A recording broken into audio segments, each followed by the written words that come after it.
Estamos de volta ao Multiverso. Aqui na 92, o Multiverso nos conecta e dá pra interagir, dá pra ser multi igual a gente.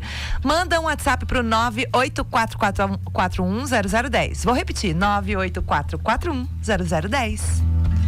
E agora a gente tem a honra de conversar com o psicólogo Paulo de Tarso, ele que está conosco aqui no estúdio da 92. Boa tarde. Boa tarde. Peraí que eu... Todos os dias.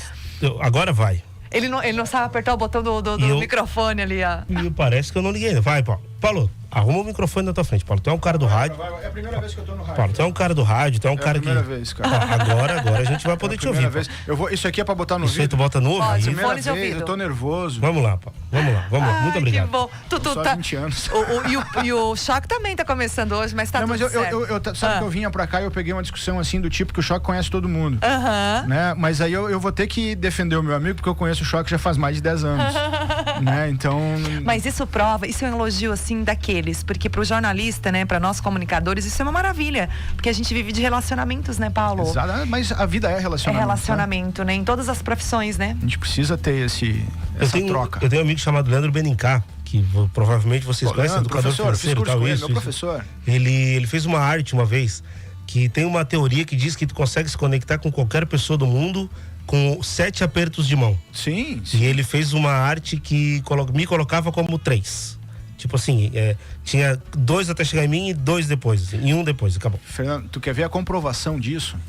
A próxima vez que tu acessar o teu perfil no LinkedIn, olha o perfil de uma outra pessoa e olha em cima, vai estar lá o primeiro, o segundo, o terceiro. Aquilo ali é a forma, é a relação, é a rede. Então, por exemplo, eu tô lá conectado contigo, mas não estou conectado, né, com a Gi. Eu olho, se eu for olhar o perfil dela, vai aparecer lá 2. Por quê? Porque ela está conectada com alguém que é no primeiro. Então, é a plataforma que mostra exatamente essa rede das 7 pessoas e a gente dá a volta. A gente consegue visualizar de fato, né, essa rede. Exatamente. É muito legal. E o assunto de hoje, né, que o Paulo sugeriu até pra gente, eu acho muito interessante, psicologia do esporte para crianças. Isso é uma, vamos dizer assim, uma não novidade nova. Não, novidade nova. Por quê? Uma coisa bem multiverso, né? Bem multiverso, é isso não mesmo. Novidade nova, Sim. estamos... O que acontece? A psicologia do esporte, ela é um ramo dessa árvore maravilhosa aí que é a psicologia, que é bastante conhecida, bastante estudada, pouco aplicada, infelizmente, pela possibilidade que ela abrange, e a parte então utilizá-la de forma com as crianças é algo que eu vejo mais na teoria do que na prática. E agora no início desse ano tive eu a oportunidade de iniciar um trabalho com esta população aí, né, com essa amostra. No início do ano, né, o Bruno, né, que é agora o CEO da Trenária aqui no centro, ele me chamou, né, para participar de um projeto que ele tem ali com a turminha do skate. Quando eu digo a turminha, eu estou me referindo aos atletas, né, que já estão aí ganhando títulos e mandando ver muito bem de 12 anos para baixo. Então hoje nós temos ali 12 anos para baixo. 12 anos para baixo. As feras ali, cara, os caras com 10 anos, os meninos com 10 anos, assim, que, olha, estão... Conheço vários, até inclusive depois eu posso até te citar, deve ser alguns que você esteja trabalhando, porque eu já falei aqui ontem, inclusive, no Transtornados, só fazendo um adendo, né? Já teremos atletas aqui de Criciúma de ponta, no Brasil e no mundo, inclusive para disputar a Olimpíadas. Você já está atrasada. Já estou? Já temos, né? Então, ó, viu? Né? Já estão com pontuação. Dia 1º agora vamos ter outro campeonato. Sim. Né? Já estamos com pontuação, os meninos estão, assim, mandando bem, sabe? É uma turminha maravilhosa. E esse trabalho, ele no esporte a gente chama de formação a longo prazo. Tá, vou falar um pouquinho rapidamente da questão teórica para a gente entender. A formação a longo prazo é quando a gente pensa no atleta, não no início de carreira, mas sim no final de carreira. Até onde a gente vai jogar esse cara? Pô, o cara vai ter uma carreira que vai até os seus 20 e poucos anos, ou ele quer ter uma carreira que vá até os 40, né? Talvez um pouco mais, chegar ao veterano, vamos dizer assim.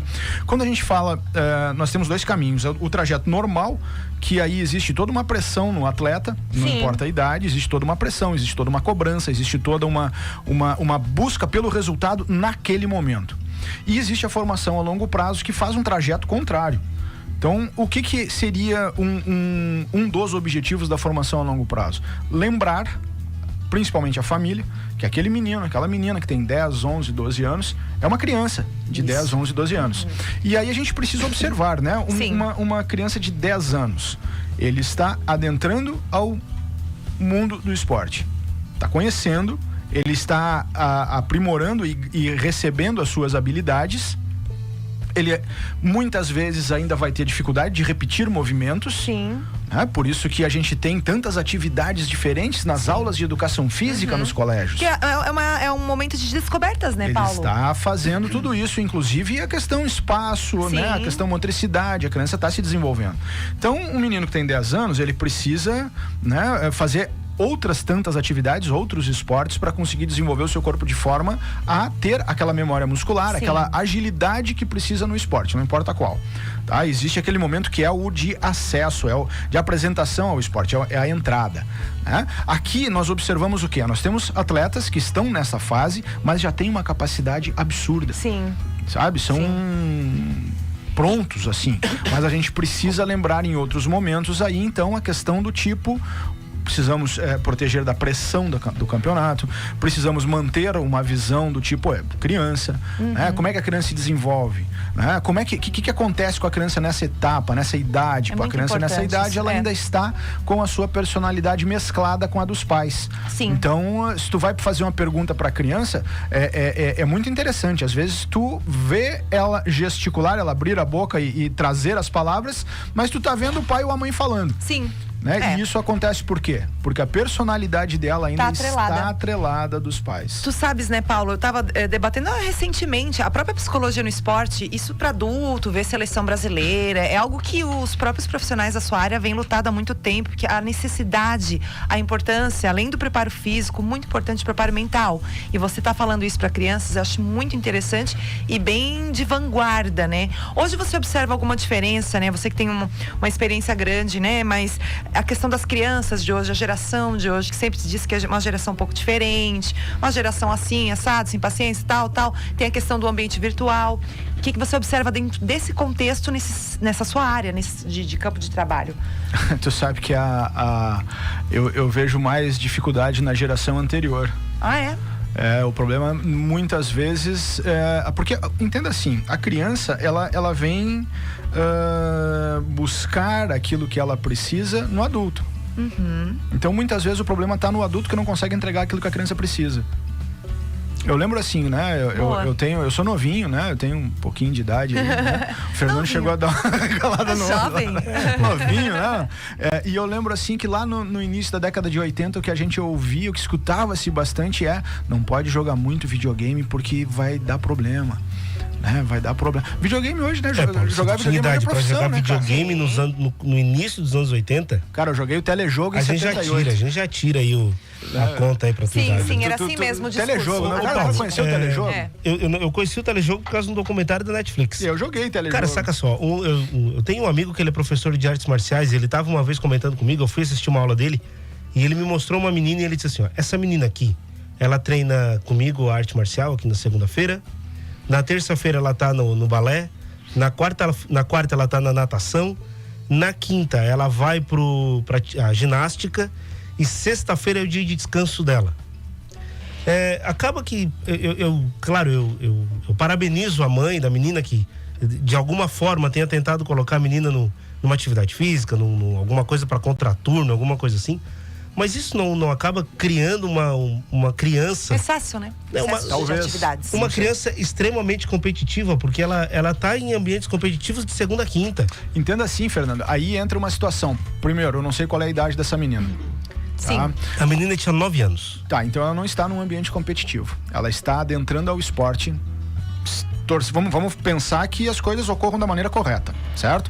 Claro que de repente ela cai na mão de um local onde o foco é competição e aí tadinha dela, mas a princípio ela está participando do esporte. Experimentando, né? Tá gastando energia. Criança com 9 anos, meu Deus, né, cara? Tá com o dedinho na tomada. Parece que dorme ligada na tomada, acorda, né? O que a gente precisa observar? Primeiro, essa demanda vem da mãe, do pai ou da filha? Se vem da criança, maravilha. Ok, ela está tendo uma demanda, a família pode colocá-la nesses esportes, né? Suprir essa demanda, maravilha. Como está sendo o desenvolvimento dela nestas atividades junto com o colégio? A gente tem que lembrar que tem esse outro lado, né? Tem o colégio.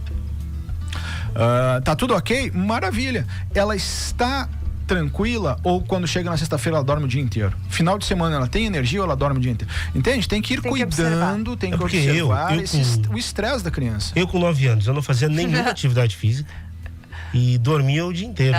Mas era uma demanda minha, era um negócio que eu pedia pra mãe pra fazer.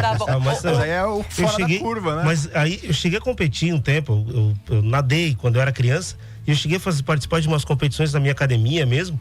Mas, cara, nunca avancei muito disso e na primeira oportunidade de deitar o dia inteiro eu tava lá. Ô Paulo, mas então assim, muito importante então os pais, né, enfim, essas crianças que estão adentrando no mundo do esporte, da competição, procurarem também essa questão do auxílio psicológico, né? Entenda assim, ó, eu tenho uma visão que é o seguinte, né, isso lá no início, quando comecei esse trabalho aqui com a Trenare, né, que é um trabalho muito bacana, um trabalho extremamente desenvolvido, né? Não é só a questão da psicologia, mas tem a parte nutricional pro esporte, a parte de desenvolvimento físico e tal. A gente montou um trabalhinho muito bacana, mas o que eu coloquei lá foi assim, eu não trabalho o atleta, criança, sem a família. Então, se a família não está disposta a participar do processo, não vamos nem começar, porque não adianta eu ficar aqui com a criança, né? Sendo que a construção da criança vai estar ainda atrelada aos pais. Os pais têm que fazer esse trabalho junto. Exato. E os pais têm que fazer esse desenvolvimento. Então, por exemplo, a gente precisa colocar... quer ver uma coisa? Tu falou antes ali do profissional, né? O profissional adulto e tal, não importa qual esporte. No profissional, eu lembro, lá em 2006, quando eu trabalhava no Criciúma, tinha ali junto com a equipe técnica, tinha o Luiz Freire, foi jogador, era da equipe, não sei se tu lembra dele naquela época. Não lembro dele. O Luiz Freire, cara extremamente inteligente, né? E eu lembro que uma vez ele me falou uma frase, cara, e na hora sabe quando tu escuta uma coisa e vem aquele monte de citação de teoria e tal, e ele disse assim, olha, o atleta hoje que não quer estudar, que não quer ler, que não busca desenvolver a sua inteligência, ele fica pra trás. E aí ele falou aquilo, cara, e eu pensei, no outro dia eu vim com um material todo pra dizer, Freire, olha aqui, o que tu me falou tá aqui, ó. Né? Quando a gente começa a fazer o treinamento mental, a parte da psicologia do esporte, quando entra no treino junto com a proposta toda do atleta, tu coloca o treino mental. Nós precisamos começar a desenvolver esta parte, e esta parte está atrelada ao colégio, à leitura. Então, eu acho assim que a partezinha que eu o vejo... mens sana in corpore sano. Exato, e é a parte que eu vejo assim, quando a carinha deles dão uma né? Porque aí eu coloco, cara, nós vamos fazer assim, nós vamos fazer assado, tu vai usar isso, eu quero que tu jogue videogame, eu quero que tu tenha um skatezinho, e eu largo, eu quero que tu leia. Tu vai ter um livro pra ler.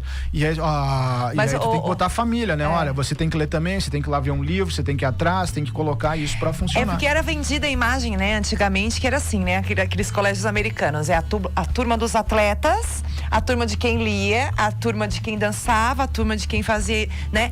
Nada era misturado, né? Tu era de qual turma, Gica? Tu era de qual turma? Todas.